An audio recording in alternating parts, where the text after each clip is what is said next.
At the beginning of Star Wars, The Old Republic, when we were building it, or coming up with the initial design, we had to decide which planets we were going to put in that were from Star Wars Knights of the Old Republic. Taris would be a really cool planet to put in there because it was totally destroyed in the first game. When we decided to destroy Taris in Knights of the Old Republic, we did so because we felt we really needed an impactful moment from the main villain of the game. So Malak had to come across as someone despicable. We cannot risk her escaping Taris. Destroy the entire planet. We thought the best way to do that was to give you this world that you had experienced and discovered and come to love, and then have him destroy it right in front of you.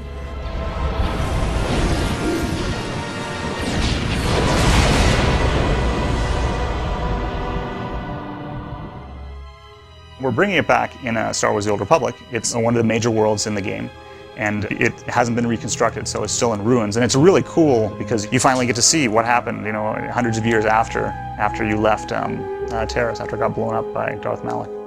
When we first heard about Taris, it was definitely one of the coolest things we'd heard, because in my opinion, Taris is possibly the most iconic planet on the original KOTOR. It's definitely the most memorable. Everybody knows what happened to Taris. It doesn't end very well.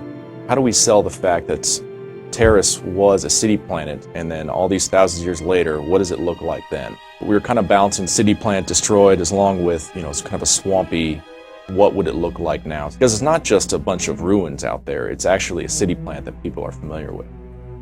The general story of Taris right now is it's been in ruins for hundreds of years. You know, the rat ghouls, which are one of the big enemies in the sewers of the original Taris and Knights of the Old Republic, are rampant around the planet. So the rat ghouls, they've evolved over the past 300 years, just in ways where their ferociousness, just the kind of attacks and the kind of things that they're going to do, just seem that much more vicious.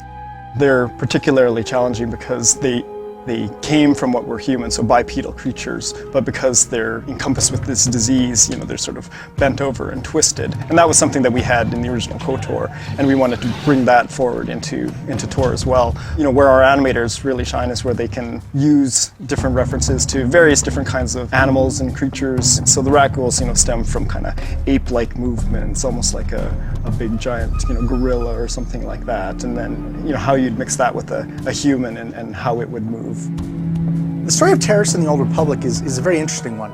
It's a very symbolic world. The Republic wants to rebuild it to show that even with all the devastation wrought by Malak and the Sith, they can rebuild, they can survive, they can come back from this kind of thing. Conversely, of course, the Imperials don't want them to rebuild. They don't want to have this evidence that the Republic is strong enough to come back from this kind of devastation. The original plan for Taris was to have a giant swamp, but once we actually started blocking Taris out, we really started to push what we could do with the verticalness. And then everybody saw it, like, oh my God, that looks great. And so we just kept going and going and more. And eventually we got to where everybody saw it and they're like, wow, that's definitely Taris. Taris is one of the more interesting worlds in the Old Republic, not just because it's, you know, an old world from Knights of the Old Republic, but also because it's a type of world that hasn't been explored in video games very often, which is this huge Coruscant-like or, you know, metropolitan-like city that's been completely wiped out. So you have all these huge skyscrapers that have been destroyed and toppled, and you have these incredible vistas, you have these incredibly unique areas to explore.